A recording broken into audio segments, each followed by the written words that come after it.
Tervist, armsad õpilased! Nii tore, et te olete siin. Kas olete valmis üheks põnevaks seikluseks? Täna oleme meie kõik koos nagu tõelised ajaloodetektiivid. Ja teate, mida head detektiivid teevad? Nad otsivad vihjeid. Meie hakkame täna otsima põnevaid saladusi vanadelt piltidelt ja fotodelt. Lähme uurime koos, mida minevik meile räägib. Meie tänane avastusretk on jagatud 5 ossa. Esimene, kuidas me üldse pilte teeme? Teine, mis oli enne fotosid ehk joonistused ja maalid? 3, kas pilt räägib alati tõtt? 4, fotod kui aknad aega ja kõige lõpuks 5, kogu maailma pildiarhiiv. Nii, aga hakkame kohe pihke. Esimene osa. Kuidas me teeme pilte? Mõelge korraks, mis teil ilmselt praegugi kuskil taskus või lao peal on. Just, nutitelefon. Sellega on ju nii lihtne pilti teha, eks? Klõps ja valmis. Aga vaatame, millised asjad olid vanasti. Need suured aparaadid siin on vanad kaamerad. Need olid rasked, neil olid ees suured klaasist läntsed ja kujutage ette, neil ei olnudki üldse ekraani, kust pilti kohe näha. Tänapäeval saad sa oma telefoniga teha kas või 1000 pilti päevas. Teed pildi, ei meeldi, kustutad ära, teed uue. Aga vanasti käis kaamera sisse selline väike filmirull ja selle ühe rulliga sai teha ainult väga vähe pilte. Näiteks 24 või 36 tükki. See on kõik. Kuna iga pildi tegemine maksis päris palju raha, siis inimesed mõtlesid väga pikalt, enne kui nad nuppu vajutasid. Iga klüps oli eriline. Ja teate, mis on kõige uskumatum? Sa ei näinud oma pilti kohe. Praegu me vaatame kohe ekraanile, eks? Aga vanasti pidid sa ootama. Lugege seda suurt kirja. Mitmeid tunde või päevi.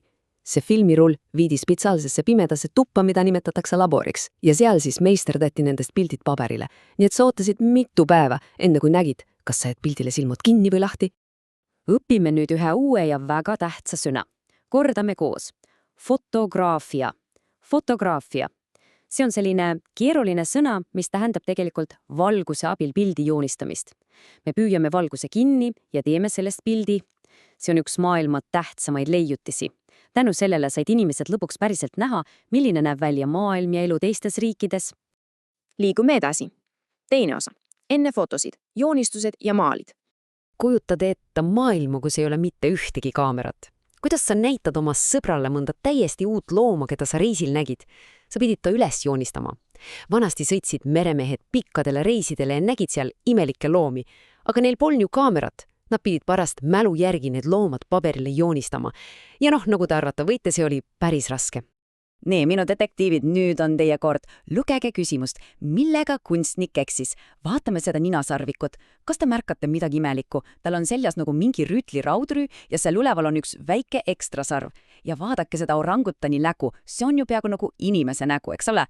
Kunstnik joonistas natuke valesti, sest ta pidi kasutama oma fantaasiat. Ta polnud seda looma võib-olla ise kunagi nii lähedalt näinudki. 3. osa. Ja see on väga oluline küsimus. Kas pilt räägib alati tõtt? Mõnikord tegid kunstnikud pilti meelega teistsuguseks, kui päris elu oli. Las ma räägin teile loo ühest tähtsast Inglise kuningast, kelle nimi oli Henry VIII.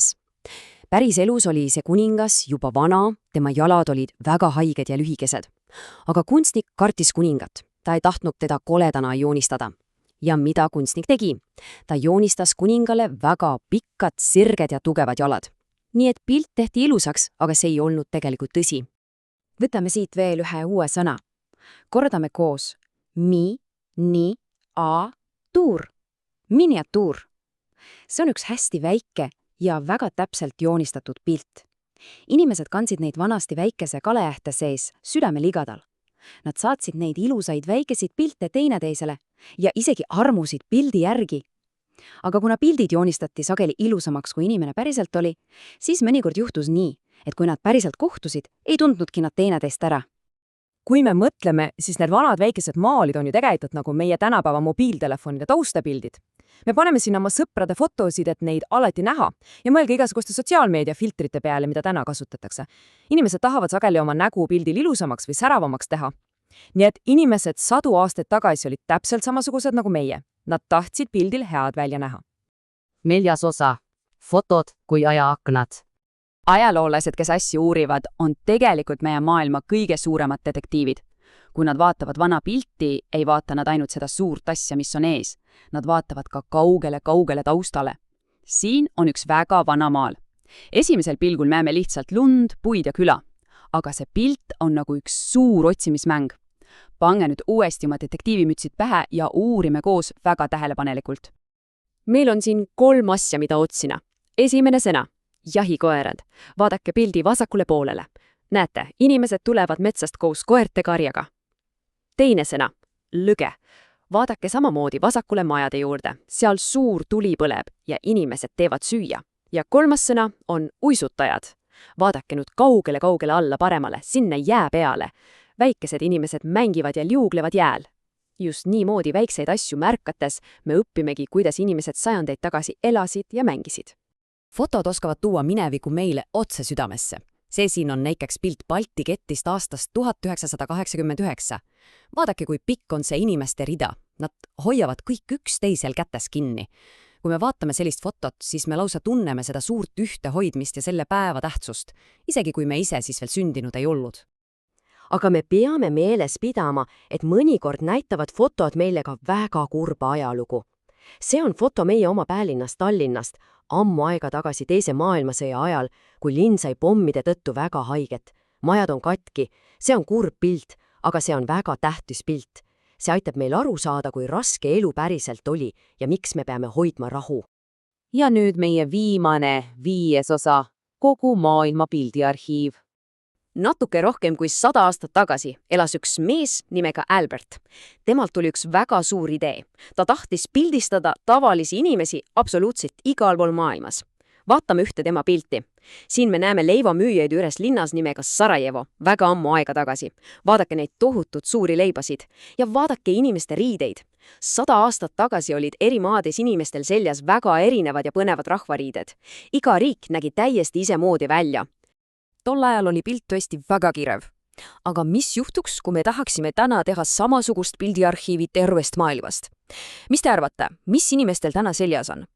Meie maailm on 100 aastaga tohutult muutunud. Täna kandavad inimesed nii Ameerikas, Euroopas kui ka Aasias tihtipeale täpselt samasuguseid teksapükse ja T-särke. Kõik on natuke rohkem ühesuguseks muutunud, kas pole? Nii, minu tublid õpilased, te olite täna suurepärased detektiivid, saime nii palju uut teada.